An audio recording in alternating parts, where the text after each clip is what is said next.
नमस्कार। BCom part third के विद्यार्थियों का आयकर की क्लास में एक बार पुनः स्वागत है।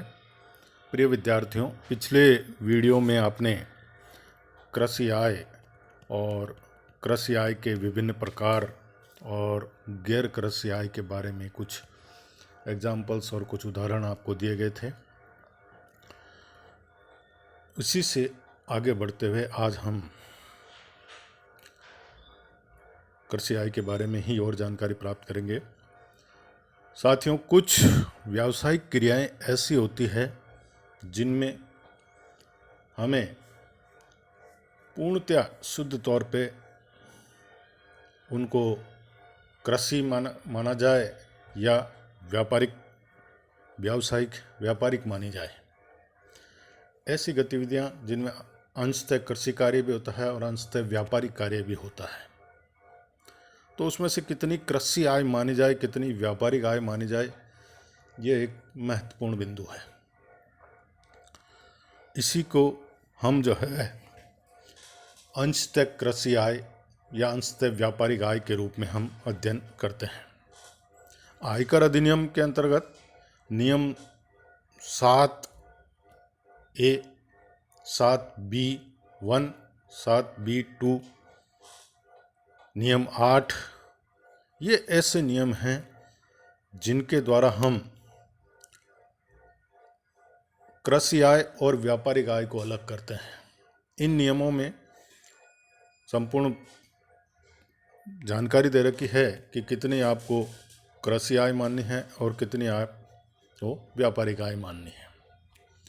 तो ये जो बिंदु है अंशतः कृषि आय से संबंधित है, पार्टली एग्रीकल्चरल इनकम। कुछ आय अंशतः कृषि से संबंधित मानी जाती है और कुछ आय इसमें अंशतः व्यापारिक मानी जाती है। इन बिंदुओं में उदाहरण के लिए चीनी मिलों की आय, बगानों की आय, चाय बगानों की आय, रबड़ के उत्पादन से आय, ये ऐसे कुछ एग्जाम्पल्स उदाहरण हैं जिनमें अंशतः व्यापारिक आय और अंशतः कृषि आय मानी जाती है। तो अंशतः कृषि आय की गणना हम निम्न क्रियाएं सम्मिलित की जाती हैं। इसके अंतर्गत निम्न कार्य किए जाते हैं, जिसमें पहला आता है चाय के उत्पादन से आय। चाय के उत्पादन में दो क्रियाएं सम्मिलित की जाती है, चाय को उगाना, चाय को विक्रय योग्य बनाना। चाय को विक्रय योग्य बनाने की क्रिया व्यापारिक क्रिया मानी जाती है। इसी प्रकार चाय बगान की आय को दो भागों में बांटा जाता है। आयकर अधिनियम के तहत ऐसी आय का 60% भाग कृषि आय और 40% भाग व्यापारिक आय माना जाता है। आय की गणना करने के लिए उन समस्त पौधों को लगाने का व्यय भी लागत में जोड़ दिया जाता है जो मरे हुए पौधों के स्थान पर लगाए जाते हैं। इस नियम का लाभ निम्नलिखित जो दो शर्तें हैं वो पूरी करने पर ही करदाता को दिया जाता है। नंबर 1 है करदाता ने चाय स्वयं उगाई हो। दूसरा, करदाता ने ही चाय की निर्माण प्रक्रिया की हो। तो यदि चाय करदाता ने स्वयं नहीं उगाई और केवल संग्रहित और एकत्रित करने का कार्य किया तो उनकी चाय का 60% भाग आय कृषि आय नहीं मानी जाएगी। कृषि आय मानने के लिए करदाता ने स्वयं चाय उगाई हो और करदाता ने ही चाय के निर्माण की प्रक्रिया की हो तो ही 60% भाग कृषि आय माना जाएगा और 40% भाग व्यापारिक आय माना जाएगा। ओलावृष्टि से चाय की फसल नष्ट होने पर बीमा कंपनी से प्राप्त क्षतिपूर्ति की राशि कृषि आय मानी जाएगी। यदि कोई साझेदार चाय उत्पादन लगी फर्म या संस्था में वेतन तथा लाभ के रूप में कोई राशि प्राप्त करता है तो ऐसी राशि का 60% भाग कृषि आय माना जाएगा और शेष 40% भाग व्यावसायिक आय माना जाएगा।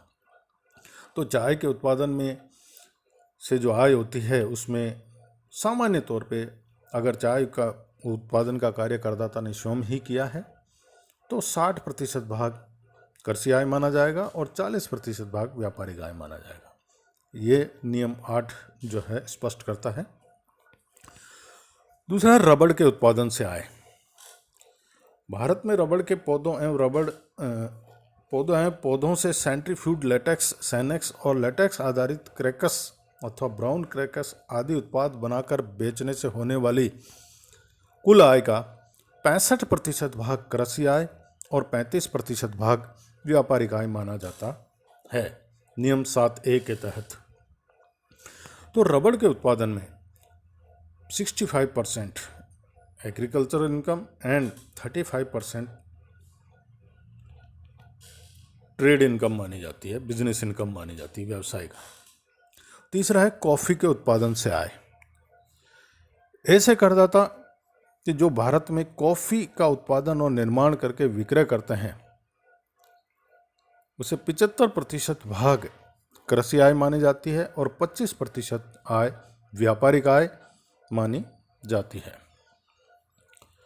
परंतु ऐसे करदाता जो भारत में कॉफ़ी का उत्पादन, निर्माण, भूनने एवं जमीन में रखने जैसी क्रियाओं को करके विक्रय करते हैं, चाहे चिकोरी अथवा अन्य कोई खुशबूदार तत्व मिलाया हो या अथवा नहीं, इनकी 60% आय कृषि आय मानी जाती है और 40% आय व्यापारिक आय मानी जाती है।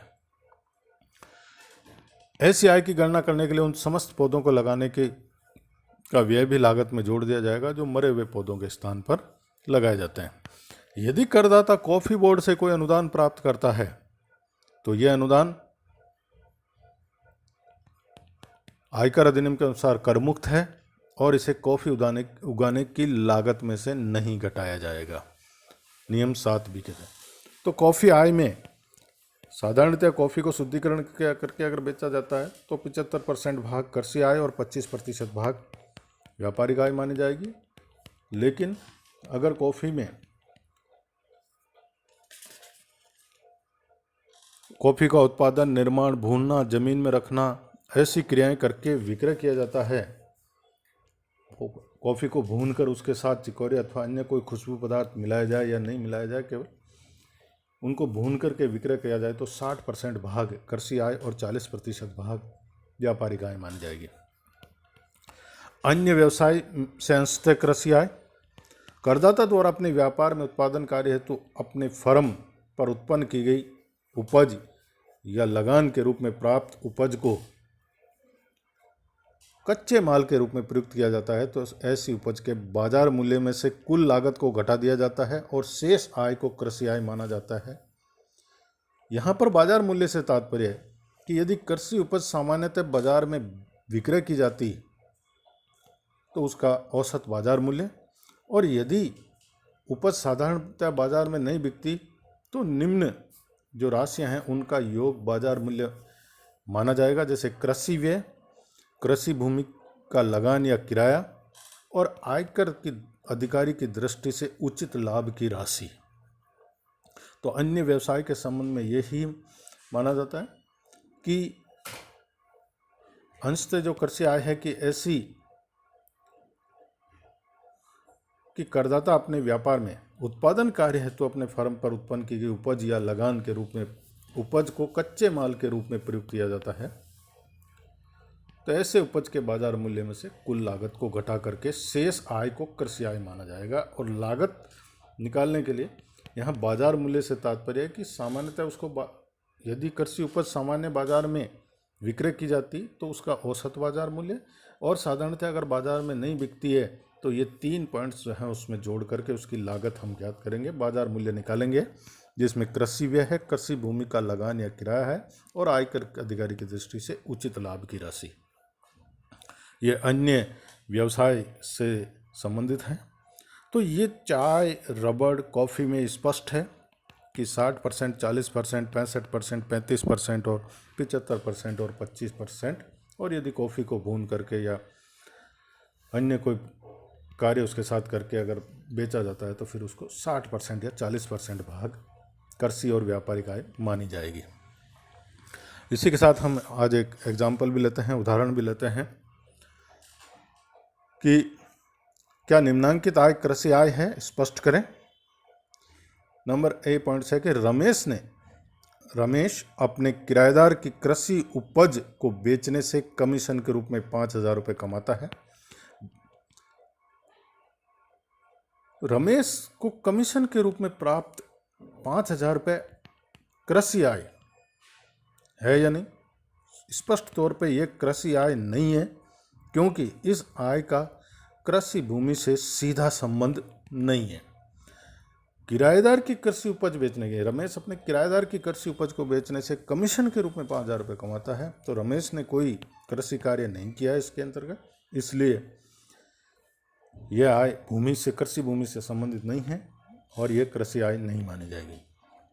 सुरेश तंबाकू के सूखे पत्तों की बिक्री से 25,000 रुपये प्राप्त करता है। तंबाकू के सूखे पत्तों की बिक्री से हुई आय सामान्यतः कृषि आय है। तंबाकू के पत्ते पहले सुखाए जाते हैं ताकि बाजार में विक्रय किए जा सकें। तो यानी सुरेश की आय जो कि तंबाकू के सूखे पत्तों की बिक्री से हुई है, 25,000 रुपये प्राप्त करता है, तो यह आय कृषि आय मानी जाएगी। सुरेश अपनी भूमि पर पैदा हुए गन्नों की उपज से शक्कर बनाकर बेचने से 5,000 रुपये कमाता है। गन्ने की बिक्री से प्राप्त आय कृषि आय है, क्योंकि गन्ना बिक्री योग्य उपज है और वह चीनी मिल को बेचा जा सकता है।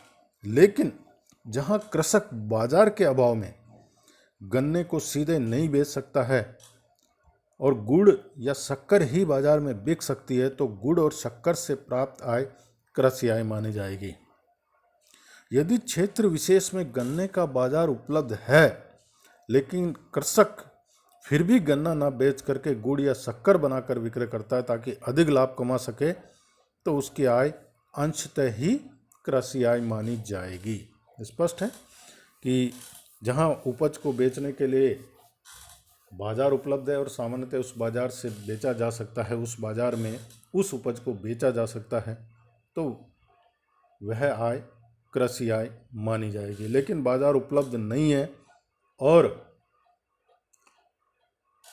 वह उसको प्रक्रिया करके, कुछ कार्य करके और फिर उसको उस उपज को बेचता है, तो ऐसी उपज से प्राप्त आय कृषि आय ही मानी जाएगी।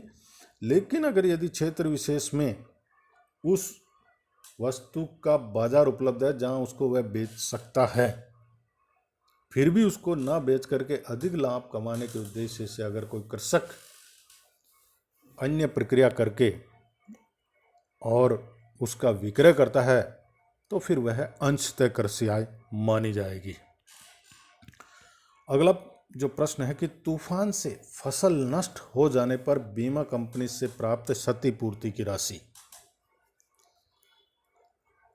यह यानी तूफान से फसल नष्ट हो जाने पर बीमा कंपनी से प्राप्त क्षतिपूर्ति की राशि यह कृषि आय है, क्योंकि क्षतिपूर्ति की राशि कृषि उपज की क्षति के कारण प्राप्त हुई है और इसे कृषि आय माना है। नेपाल में चाय के बगीचों से आय, नेपाल में चाय के बगीचों से आय कृषि आय नहीं मानी जाएगी, क्योंकि चाय के बगीचे भारत में स्थित नहीं है, नेपाल में स्थित है और नेपाल विदेश माना है। नेपाल विदेश है, अलग देश है, इसलिए नेपाल में स्थित चाय के बगीचों की आय कृषि आय नहीं मानी जाएगी। हमारे यहाँ पे स्पष्ट है नियम कि भारत में स्थित कृषि भूमि से आय ही कृषि आय मानी जाती है। तो ये कुछ पॉइंट्स आपको जो है एक एग्जाम्पल था छोटा सा जो स्पष्ट किया हमने। धन्यवाद।